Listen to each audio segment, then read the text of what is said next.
Buenas, esta semana vamos a trabajar sobre los distintos diseños de investigación y la selección del diseño apropiado para responder nuestra pregunta, porque como ya vimos que existe una relación entre la pregunta de investigación y el diseño, ya que cada pregunta ¿sí?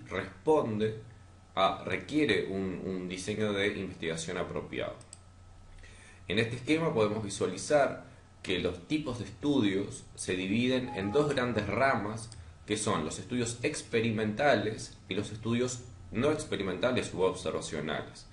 Dentro de los estudios observacionales se subdivide en dos ramas, que son los estudios analíticos y los estudios descriptivos.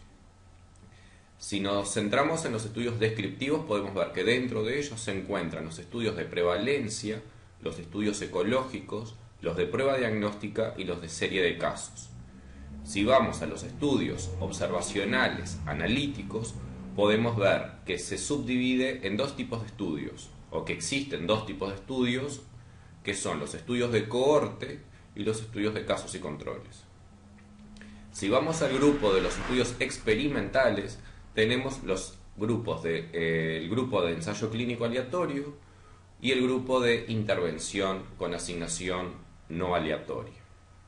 Y si vamos a la parte inferior de la imagen, podemos ver que existe una dirección de la evidencia científica demostrada de los estudios de menor evidencia, que están en el extremo de los estudios descriptivos, hacia el otro extremo, que están los de mayor evidencia, que son los estudios experimentales, donde tenemos los ensayos clínicos, pero también no está dentro de este esquema que tenemos las revisiones sistemáticas y los metaanálisis, que poseen mayor evidencia ¿sí? Que los ensayos clínicos, que un ensayo clínico aleatorio. ¿Cómo se clasifican estos estudios? Y bueno, según los objetivos se pueden dividir en estudios descriptivos o estudios analíticos, según la participación del investigador en estudios experimentales u observacionales, y según el criterio temporal en estudios transversales o longitudinales. Nosotros vamos a trabajar con esta clasificación, que es la primera subdivisión de los estudios en estudios observacionales y experimentales. Después podemos ver que dentro de los estudios observacionales y en los experimentales también pueden clasificarse en estudios longitudinales retrospectivos o prospectivos, y en los estudios de prevalencia, que son estudios transversales. Y a su vez podemos ver dentro de los estudios observacionales que tenemos estudios descriptivos y analíticos, y que los ensayos clínicos aleatorios, que es un tipo de estudio experimental, es un estudio analítico. Según los objetivos, ahora vamos a hablar un poquito de los estudios descriptivos. Los estudios observacionales descriptivos se limitan a describir el fenómeno que estamos observando, describen la frecuencia y las características más importantes del problema de salud en una población. Son estudios en los que el investigador mide pero no interviene. ¿Cuáles son las ventajas? No son demasiado complejos para llevarlo a cabo, revelan los patrones de ocurrencia de los daños y sus tendencias temporales, identifican segmentos de la población y permiten formular hipótesis. ¿Cuáles son las desventajas? No posee hipótesis a probar, no permite obtener conclusiones sobre etiologías o evaluar factores o efectos de cuidados médicos, solo buscan describir los fenómenos o las situaciones y plantean una posible relación entre las variables. Los estudios descriptivos pueden ser estudios de serie de casos o descripción de un caso, pueden ser estudios transversales o de prevalencia, estudios ecológicos o de correlación. Dentro del estudio serie de casos podemos ver que es un tipo de estudio que realiza una descripción detallada de un paciente o un grupo de pacientes que tienen algunas similitudes, como enfermedades raras, por ejemplo. Son informes de observaciones clínicas excepcionales. Es habitualmente lo que presentamos en los congresos. Brinda información útil a las ciencias básicas y sirve de puente para las ciencias clínicas. Dentro de las desventajas de este grupo de estudio, de serie de casos tenemos que no es posible saber si son representativos de la población, presentan muchos sesgos y no existe un grupo de comparación para llevar adelante un análisis por grupos. Dentro de los estudios descriptivos observacionales también tenemos el estudio de corte transversal o de prevalencia, que permite recoger información y describir la distribución de frecuencia de las características de una población dada, en magnitud, la distribución del evento que estamos estudiando, la condición o factor de interés en un momento dado. Este tipo de estudio permite determinar cuáles son las personas con mayor o menor grado de desórdenes o eventos vitales como nacimientos, muertes o el comportamiento de interés que nosotros querramos analizar. Se caracterizan porque la información sobre los factores de riesgo y los daños se recolectan simultáneamente en un mismo momento, por lo tanto no es posible medir la asociación causal. Para poder medir la asociación causal seleccionaremos otro tipo de estudio de tipo analítico, que después veremos. Dentro de los estudios transversales o de prevalencia, se efectúa generalmente en una muestra de la población, se realiza en un periodo único, breve, delimitado, es como una fotografía instantánea de un momento dinámico. Se utilizan para identificar la frecuencia, como ya dijimos, de un daño, un evento o un factor de riesgo que está en una población y se realiza una única observación por caso identificado. Lo que no significa esto, a diferencia de los estudios longitudinales, esto se levanta el dato en un solo momento. Los estudios longitudinales son estudios en el que el caso es observado y el dato se levanta en varios momentos mientras dura el estudio. Y eso es uno de los errores que a veces vemos en los artículos publicados, que son estudios descriptivos, observacionales de prevalencia, y en metodología es que está registrado que los autores escriben que es un estudio de prevalencia retrospectivo. Eso no es correcto. Nosotros sabemos que los estudios de prevalencia son estudios transversales, porque se realiza una única observación por caso. ¿Cuál es la utilidad que tienen este tipo de estudios? Es porque describen la distribución de la enfermedad y la exposición que estamos estudiando, permite generar hipótesis, son económicos, son rápidos y tienen una desventaja que es la relación temporal, la cual no se puede determinar. Los estudios de prueba diagnóstica son estudios que utilizamos para evaluar una prueba diagnóstica nueva, ¿sí? Donde tenemos dos grupos de individuos, un grupo que padece la enfermedad y otro sin ella, y comparamos los resultados de esa prueba que está bajo estudio con los resultados de la prueba Gold Standard o la prueba Patrón Oro. Para los estudios de prueba diagnóstica también definimos una pregunta pico con una población, con la intervención, que en este caso es la nueva prueba que estamos evaluando, la comparación, que es el patrón de referencia, y los resultados obtenidos. Dentro de la validez diagnóstica se determinan distintos parámetros que son la sensibilidad de la prueba nueva, la especificidad y los valores predictivos, positivo y negativo. Si hablamos de estudios observacionales analíticos, estamos hablando de estudios de cohorte y de casos y controles. Los estudios de cohorte son estudios de investigación en el que se selecciona un grupo de individuos expuesto y otro no expuesto a un determinado factor y se realiza un seguimiento observacional para determinar la incidencia de un determinado resultado que deseamos medir. Su característica de analítico hace mención a que tenemos un grupo control y esto le da solidez metodológica y le confiere peso a los resultados. Acá tenemos un ejemplo donde partimos de una población de estudio, donde se dividen en el grupo de expuesto y el grupo de no expuesto y se realiza el seguimiento hacia adelante para poder observar los resultados. Y el grupo de expuesto va a tener grupos donde va a estar presente el daño o lo que estamos midiendo, en el que no va a haber daño.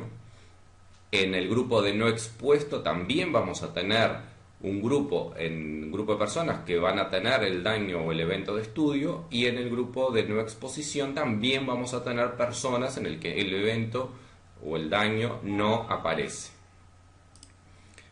En el siguiente ejemplo vamos a dar, por ejemplo, vemos una población de partida donde seguimos un grupo con alta exposición al contenido graso, a una dieta rica en grasas, y un grupo en el cual no hay dicha exposición. Seguimos hacia el futuro y vemos que un grupo de personas expuestas a una dieta rica en contenido graso desarrollan cáncer de colon y otro grupo no desarrolla. En el grupo de no exposición vamos a tener un grupo en el que desarrollan la enfermedad y otro grupo en el que no desarrolla la enfermedad. Entonces tenemos dos grupos, el expuesto, el no expuesto, y la aparición o no del daño. Y en base a esos resultados, después vamos a elaborar el análisis de esos datos. ¿Cuáles son los elementos básicos en un estudio de cohorte? La selección de la población expuesta, la selección del grupo control, evaluar el efecto de la no participación, también porque acá, como puede suceder de que existe un grupo de personas en la que no quieren participar del estudio y hay que investigar por qué estas personas no quisieron participar en el mismo. También es importante ver la fuente de información y la calidad de la misma y el seguimiento de los grupos. En el caso de los estudios, en el caso de estudios, casos y controles, acá lo que vemos es que se trata de un diseño de investigación en el cual se parte de dos grupos, pero un grupo ya tiene la enfermedad o la situación que estamos estudiando, y a ese grupo le vamos a llamar casos, y después tenemos otro grupo en el cual no se observa el fenómeno de interés. En este tipo de estudios se realiza una investigación de tipo retrospectiva para estudiar la exposición a los distintos factores que nos interesa investigar. Entonces partimos de una población de estudio, ¿sí?, y miramos hacia el pasado. Entonces tenemos el grupo de casos y el grupo de controles. Es un estudio retrospectivo donde vamos a indagar la exposición, ¿sí?, de algunas variables que nos interesen conocer, que pueden explicar por qué este grupo de individuos, ¿sí?, se sufre el evento de interés. Para los estudios de mortalidad, por ejemplo, si nosotros queremos saber por qué hoy, en el año 2016, todavía existe un grupo de personas que se mueren de SIDA con todo el tratamiento de alta eficacia que existe, podemos seleccionar el grupo de los muertos por SIDA y un grupo control de pacientes VIH que tienen la enfermedad, pero por alguna razón no se mueren por síndrome de inmunodeficiencia adquirida, por ninguna de las enfermedades oportunistas. Podríamos diseñar un estudio retrospectivo y ver en el pasado todas las variables que pueden explicar por qué hoy, en el año 2016, un grupo de personas todavía se siguen muriendo y enfermando, ¿sí?, de etapas avanzadas de esta enfermedad que tiene un comportamiento crónico, pero que si se adaptan a un tratamiento, si se diagnostica en forma oportuna y cumplen todos los parámetros, no deberían pasar a etapa SIDA. Los estudios casos y controles se diferencian de los estudios de cohorte porque no permiten el cálculo de la incidencia, por tanto no es posible el cálculo del riesgo relativo. Son muy útiles para estudiar problemas de salud de baja frecuencia y con largos periodos de latencia. Cuando diseñamos un estudio de casos y controles tenemos que seleccionar estos casos, ¿sí?, ver si vamos a trabajar con casos hospitalarios o comunitarios. Los controles van a ser controles hospitalarios o comunitarios. ¿Qué relación caso-control vamos a incorporar en nuestro diseño? Si va a ser un caso, un control, un caso, dos controles, un caso, tres controles. Más de tres controles no se aconseja. Los sesgos es un estudio analítico, pero que está en el cual están presentes muchos sesgos, en los cuales pueden existir factores de confusión, factores de exposición que hay que diferenciarlos, y técnicas. ¿Qué técnicas vamos a utilizar para controlar estos sesgos? Y por último vamos a hablar de los estudios experimentales, y dentro de este grupo vamos a hablar del ensayo controlado aleatorizado o investigación controlada aleatorizada. Este ensayo clínico aleatorizado, partimos de una población de estudio donde a un grupo vamos a aplicar una intervención, ¿sí? Y un grupo control en el cual no le vamos a administrar o aplicar nuestro parámetro de análisis de exposición. La asignación de la exposición va a ser al azar. Entonces vamos a tener un ensayo clínico aleatorio donde la exposición va a estar distribuida aleatoriamente en ambos grupos, y al final vamos a tener el resultado presente o ausente en cada uno de estos grupos, y vamos a analizar, ¿sí?, según las pruebas estadísticas aplicables para este tipo de diseño. ¿Qué es un ensayo clínico? Es un experimento en el cual mediante el azar se asignan los individuos a dos grupos conocidos como grupo experimental y control. El experimental recibe el medicamento que se quiere probar, y el otro, sí, puede ser un tratamiento de uso corriente, puede recibir un tratamiento de uso corriente o un placebo. ¿Por qué aleatorio? ¿Por qué aleatorizar? ¿Por qué randomizar? Primero, es una característica distinta y específica de estos ensayos clínicos. Consiste en asignar aleatoriamente los pacientes al grupo tratado y al grupo control. Si el número de pacientes es suficientemente grande, permite la distribución homogénea de los principales predictores conocidos o no de la variable de resultado al inicio del estudio. Si al finalizar el estudio hay una diferencia, la única explicación plausible es la acción del fármaco que estamos investigando. Y es conveniente confirmar que la aleatorización fue eficaz. Para eso necesitamos una tabla de datos iniciales. ¿Por qué vamos a aleatorizar? Porque existen variables de confusión, variables conocidas y desconocidas, y estas variables van a estar distribuidas en forma equilibrada en ambos grupos. Aleatorizar es la mejor forma conocida de minimizar el sesgo de selección. Los estudios con controles históricos o con malos sistemas de aleatorización tienden a brindar resultados extremos, es decir, que favorecen la hipótesis de los investigadores. Cuando hacemos el análisis de comparación de grupos, ¿qué medidas podemos calcular? Podemos calcular el riesgo relativo, la reducción absoluta de riesgo, la reducción relativa de riesgo y el número de pacientes que es necesario tratar para evitar un evento que se llama NNT, número necesario de pacientes a tratar. En esta tablita podemos observar en el estudio A y en el estudio B.